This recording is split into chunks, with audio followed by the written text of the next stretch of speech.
आज हम भगवान शिव के द्वादश ज्योतिर्लिंग के महत्व व विशेषता के बारे में सुनते हुए दर्शन करेंगे। ऐसी मान्यता है कि जो भी व्यक्ति अपने पूरे जीवन में एक बार शिव के द्वादश ज्योतिर्लिंग के दर्शन कर लेता है तो वह सभी दोषों से मुक्त होकर मृत्यु पश्चात मोक्ष को प्राप्त करता है। सौभाग्यशाली लोग ही अपने जीवन में शिव के 12 ज्योतिर्लिंगों के दर्शन कर पाते हैं। तो आप सभी लोग पूरी श्रद्धा और विश्वास के साथ भगवान शिव के दर्शन करें और उनकी कृपा प्राप्त करें। हर हर महादेव। सोमनाथ ज्योतिर्लिंग, गुजरात। सोमनाथ ज्योतिर्लिंग भारत के गुजरात में स्थित है। यह ज्योतिर्लिंग गुजरात के सौराष्ट्र नामक क्षेत्र में स्थित है। यह पृथ्वी का पहला ज्योतिर्लिंग माना जाता है। यहाँ पर माना जाता है कि देवताओं ने पवित्र कुंड बनाया था जिसे सोमनाथ कुंड माना जाता है। इस कुंड में स्नान करने से मनुष्य के या किसी भी जीव के सारे पाप नष्ट हो जाते हैं और वह जन्म मृत्यु के चक्र से मुक्त होकर मोक्ष को प्राप्त करता है। दोस्तों, सोमनाथ ज्योतिर्लिंग का उल्लेख ऋग्वेद, शिव पुराण, स्कंद पुराण, श्रीमद् भगवद गीता में भी मिलता है। इससे हम यह अनुमान लगा सकते हैं कि यह मंदिर कितना पुराना हो सकता है। ऐसा माना जाता है कि सबसे पहले इस मंदिर को भगवान चंद्रदेव ने बनाया था। भगवान चंद्रदेव को सोमदेव के नाम से भी जाना जाता है। पुराणों के अनुसार इस मंदिर के सुनहरे भाग का निर्माण चंद्रदेव ने किया और चांदी का भाग सूर्य देव ने बनाया। चंदन के भाग को भगवान श्री कृष्ण ने बनवाया और पत्थर की संरचना को भीमदेव नामक राजा ने बनवाया। इस मंदिर पर मोहम्मद गजनी ने तकरीबन 16 बार आक्रमण किया और 16 बार इसे खंडित किया और फिर इसे 16 बार वापस खड़ा किया गया है। पुराणों में इस ज्योतिर्लिंग की कथा इस प्रकार है। चंद्रदेव ने राजा दक्ष की 27 पुत्रियों के साथ विवाह रचाया था, लेकिन वे सिर्फ अपनी एक ही पत्नी को सबसे ज्यादा प्यार करते थे। अपनी अन्य पुत्रियों के साथ यह अन्याय होता देख राजा दक्ष ने उन्हें अभिशाप दिया था कि आज से तुम्हारी चमक और तेज धीरे धीरे खत्म हो जाएगा। इसके बाद चंद्रदेव की चमक हर दूसरे दिन घटने लगी। राजा दक्ष के श्राप से परेशान होकर सोमदेव ने शिव की आराधना शुरू की। भगवान शिव ने सोम की आराधना से प्रसन्न होकर उन्हें दक्ष के अभिशाप से मुक्त किया। श्राप से मुक्त होकर राजा सोमचंद्र ने इस स्थान पर भगवान शिव के मंदिर का निर्माण कराया और मंदिर का नाम रखा गया सोमनाथ मंदिर। तब से यह मंदिर पूरे भारत सहित विश्व भर में विख्यात है। तो मेरे साथ आप सब भी बोलिए हर हर महादेव। मल्लिकार्जुन ज्योतिर्लिंग, आंध्र प्रदेश। मल्लिकार्जुन ज्योतिर्लिंग आंध्र प्रदेश के कृष्णा नदी के तट पर स्थित है और यह ज्योतिर्लिंग श्रीशैल नामक पर्वत पर है। कई राजाओं ने मल्लिकार्जुन ज्योतिर्लिंग का रखरखाव करने में अपना महत्वपूर्ण योगदान दिया था, लेकिन इतिहास की किताबों में जो पहला नाम मिलता है वह सतवाहन साम्राज्य का है। छत्रपति शिवाजी महाराज ने भी मल्लिकार्जुन ज्योतिर्लिंग के रखरखाव में अपना योगदान दिया था। मल्लिकार्जुन ज्योतिर्लिंग की एक खास बात यह भी है कि इसी के पास में एक शक्तिपीठ भी है। भारत में कुल 51 शक्तिपीठ है। मल्लिकार्जुन ज्योतिर्लिंग के अंदर कई मंदिर बने हुए हैं, जिनमें मल्लिकार्जुन और भ्रामरांबा सबसे प्रमुख मंदिर है। यहाँ सबसे उल्लेखनीय और देखने लायक विजयनगर काल के दौरान बनाया हुआ गया मंडप है। मंदिर के केंद्र में कई मंडप स्तंभ है और जिसमें नादिकेश्वरा की एक विशाल दर्शनीय मूर्ति भी है। पुराण के अनुसार मल्लिकार्जुन ज्योतिर्लिंग की कहानी भगवान भोलेनाथ के परिवार से जुड़ी हुई है। माना जाता है कि भगवान शंकर के छोटे पुत्र गणेश जी कार्तिकेय से पहले शादी करना चाहते थे। इसी बात पर भोलेनाथ और माता पार्वती ने इस समस्या को सुलझाने के लिए दोनों के समक्ष यह शर्त रखी कि जो भी पहले पृथ्वी की परिक्रमा करके लौटेगा उसका विवाह पहले होगा। यह सुनकर कार्तिकेय जी ने परिक्रमा शुरू कर दी, लेकिन गणेश जी बुद्धि से तेज थे। उन्होंने माता पार्वती और भगवान शिव की परिक्रमा करके उन्हें पृथ्वी के समान बताया। जब यह समाचार कार्तिकेय जी को पता चला तो वे रुष्ट होकर क्रंच पर्वत पर चले गए। उन्हें मनाने के सारे प्रयास जब असफल हुए तो देवी पार्वती जी उन्हें लेने गई, लेकिन वह उन्हें देखकर वहां से पलायन कर गए। इस बात से हताश होकर पार्वती जी वहीं बैठ गई और भगवान भोलेनाथ ज्योतिर्लिंग के रूप में प्रकट हुए। यह स्थान मल्लिकार्जुन ज्योतिर्लिंग के रूप में दर्शनीय हुआ। तो मेरे साथ आप सब भी बोलिए हर हर महादेव। महाकालेश्वर ज्योतिर्लिंग, उज्जैन, मध्य प्रदेश। महाकालेश्वर ज्योतिर्लिंग मध्य प्रदेश के उज्जैन में स्थित है। यह ज्योतिर्लिंगों में एकमात्र ऐसा ज्योतिर्लिंग है जो दक्षिण मुखी है। यहाँ प्रतिदिन 5000 से ज्यादा भक्त पूजा के लिए आते हैं। त्योहारों पर तो यहाँ 20,000 से 30,000 भक्तों का तांता लग जाता है। महाकालेश्वर ज्योतिर्लिंग एकमात्र दक्षिणामुखी ज्योतिर्लिंग है जो अपने आप प्रकट हुआ था। महाकालेश्वर ज्योतिर्लिंग में भगवान शिव की पूजा जलती हुई चिता की राख व भस्म से की जाती है। पुराणों के अनुसार एक बार भगवान ब्रह्मा और भगवान विष्णु के बीच इस बात को लेकर बहस हुई थी कि सृष्टि में सर्वोच्च कौन है। उनका परीक्षण करने के लिए भगवान शिव ने तीनों लोकों में प्रकाश के एक अंतहीन स्तंभ को ज्योतिर्लिंग के रूप में छेदा और इसके बाद भगवान विष्णु और भगवान ब्रह्मा प्रकाश के अंत का पता लगाने के लिए स्तंभ के नीचे और ऊपर की ओर यात्रा करते हैं। लेकिन ब्रह्मा जी झूठ बोल देते हैं कि उन्हें अंत मिल गया और विष्णु हार मान लेते हैं। फिर शिव प्रकाश स्तंभ के रूप में प्रकट होते हैं और ब्रह्मा जी को श्राप देते हैं कि उनका किसी भी समारोह में कोई स्थान नहीं होगा, जबकि विष्णु जी की अनंत काल तक पूजा होगी। तो मेरे साथ आप सब भी बोलिए हर हर महादेव। ओंकारेश्वर ज्योतिर्लिंग, माधानता, मध्य प्रदेश। ये ज्योतिर्लिंग मध्य प्रदेश के खंडवा जिले में शिवपुरी द्वीप में स्थित है। इसे मंधाता पर्वत के नाम से भी जाना जाता है। यह ज्योतिर्लिंग के पास में नर्मदा नदी बहती है। यह इंदौर शहर से लगभग 75 किलोमीटर की दूरी पर स्थित है। ओंकारेश्वर मंदिर का नाम ओंकारेश्वर इसलिए पड़ा है क्योंकि यह ज्योतिर्लिंग के चारों ओर पहाड़ है और पहाड़ के चारों ओर जो नदी बहती है वह ओम का आकार बनाती है, इसलिए इसे ओंकारेश्वर ज्योतिर्लिंग भी कहा जाता है। ओंकारेश्वर का अर्थ होता है ओम के आकार का ज्योतिर्लिंग।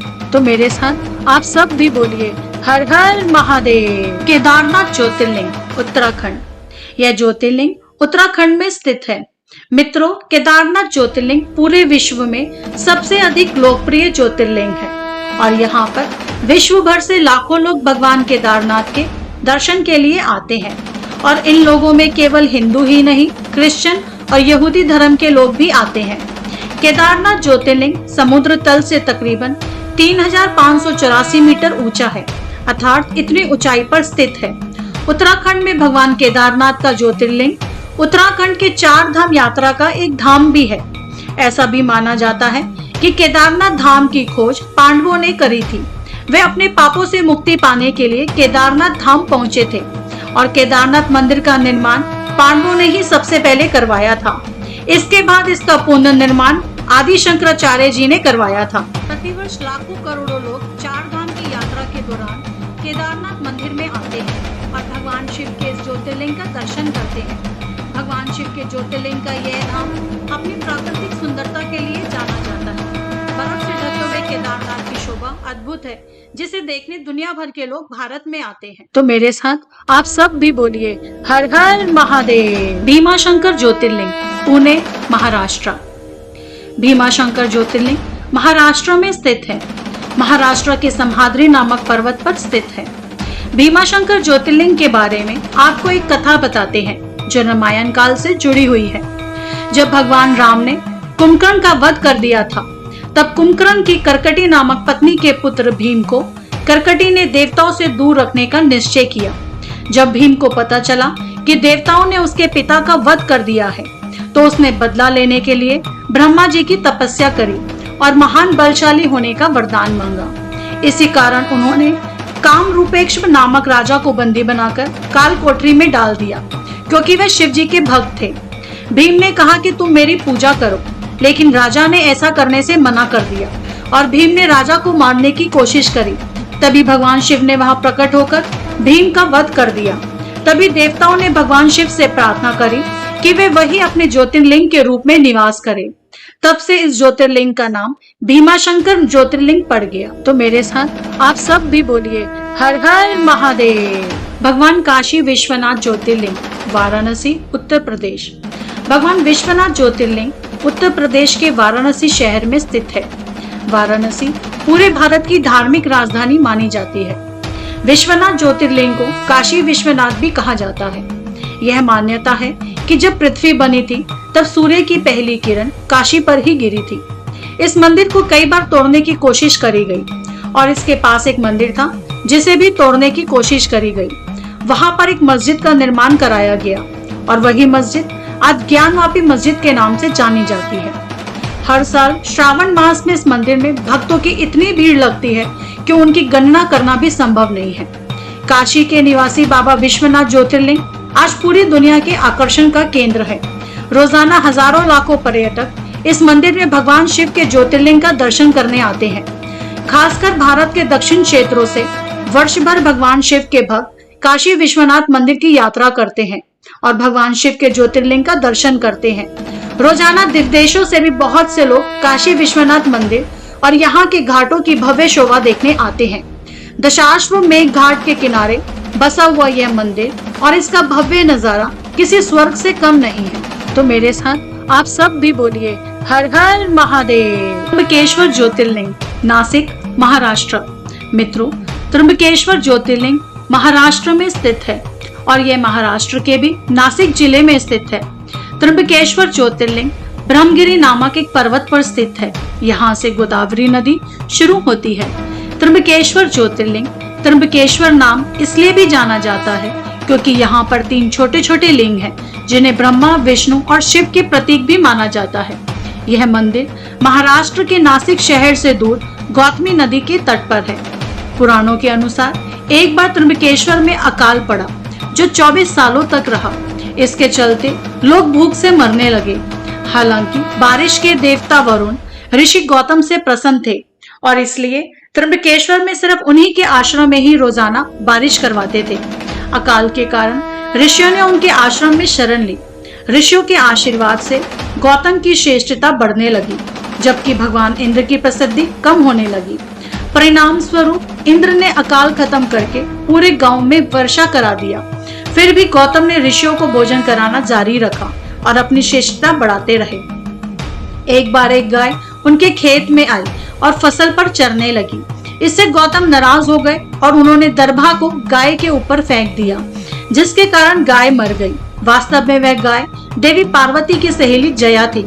यह खबर सुनकर सब ऋषियों ने गौतम के आश्रम में भोजन करने से इनकार कर दिया।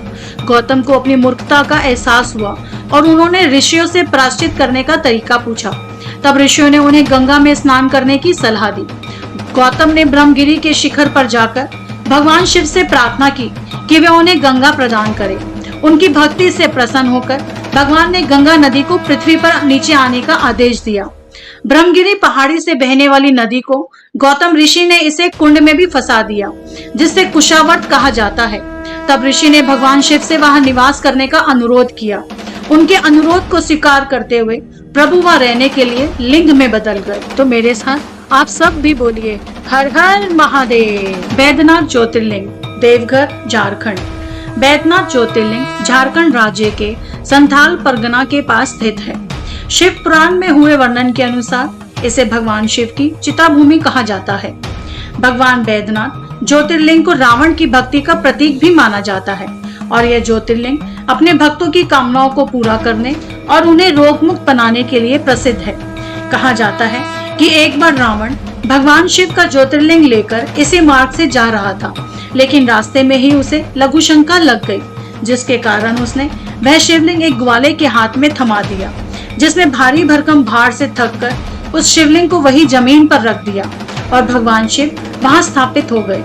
कहा जाता है कि बेजू नाम के ग्वाले की गाय रोजाना वहां घास चरते हुए अपना दूध भगवान शिव को समर्पित कर देती थी।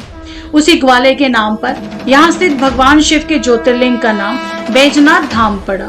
तो मेरे साथ आप सब भी बोलिए हर हर महादेव। नागेश्वर ज्योतिर्लिंग, द्वारका, गुजरात। मित्रों, नागेश्वर ज्योतिर्लिंग गुजरात में स्थित है और गुजरात के भी यह बड़ौदा क्षेत्र के गोमती द्वारका के निकट स्थित है। यह द्वारकापुरी से तकरीबन 17 किलोमीटर दूर है। नागेश्वर ज्योतिर्लिंग में भगवान शिव की 80 फीट ऊंची एक मूर्ति है और इसके निर्माण में दारुका नाम और उसके पति दारुक की कथा सुनाई जाती है। एक समय की बात है जब सुप्रिया नामक एक शिव भक्त नाव पर तीर्थ यात्रियों के साथ यात्रा कर रहा था। उसी वक्त एक दारुक नामक राक्षस ने उनको बंदी बनाकर अपनी राजधानी दारुक वनाकी में कैद कर दिया। सुप्रिया ने कारागार में भगवान शिव की भक्ति करना जारी रखा। इस बात से दारुक दानव ने क्रोध से उसे मारने की चेष्टा की, लेकिन भगवान शिव ने शिवलिंग के रूप में प्रकट होकर उनकी रक्षा करी। तो मेरे साथ आप सब भी बोलिए हर हर महादेव। रामेश्वरम ज्योतिर्लिंग कन्याकुमारी तमिलनाडु। रामेश्वर ज्योतिर्लिंग तमिलनाडु के रमनाथम में स्थित है। राम सेतु भी वही स्थित है। रामेश्वरम ज्योतिर्लिंग रामायण के समय काल तक का पुराना माना जाता है। यह भी माना जाता है कि आज के समय जो रामेश्वरम मंदिर में 24 पानी के कुएं हैं, वे खुद भगवान श्री राम ने अपने तीरों से बनाए थे ताकि वे अपने वानर सेना की प्यास बुझा सके। रामेश्वरम मंदिर के पास ही भगवान राम और विभीषण की पहली बार मुलाकात हुई थी और ऐसा भी माना जाता है कि रावण को मारने के लिए जो ब्रह्म हत्या का पाप भगवान राम जी को लगा था, उसके दोषी से मुक्त होने के लिए भगवान राम ने यही भगवान शिव की आराधना करी थी। तो मेरे साथ आप सब भी बोलिए हर हर महादेव। कृष्णेश्वर ज्योतिर्लिंग औरंगाबाद महाराष्ट्र। कृष्णेश्वर ज्योतिर्लिंग महाराष्ट्र के संभाजी नगर के पास में दौलताबाद के स्थान पर स्थित है। इसे भगवान शिवालय भी कहा जाता है क्योंकि यह अंतिम और 12वां ज्योतिर्लिंग है। कृष्णेश्वर मंदिर से अन्य पौराणिक कथाएं भी जुड़ी हुई हैं, जिसमें सबसे लोकप्रिय कथा भगवान शिव की महानता के बारे में बताती है, जिन्होंने अपने भक्त घुष्मा के बेटे को जीवित कर दिया और यहाँ तक कि उनके नाम पर कृष्णेश्वर के रूप में देवगिरी पहाड़ियों में निवास करने का वादा भी किया था। दोस्तों, इस वीडियो को बोलते समय कोई त्रुटि हुई हो तो मैं क्षमा चाहती हूँ। उम्मीद है कि आप सभी को ये वीडियो अच्छी लगी होगी। अगर आप भी भोले बाबा के सच्चे भक्त हैं तो चैनल को सब्सक्राइब और वीडियो को लाइक करके कमेंट में हर हर महादेव जरूर लिखें। हर हर महादेव।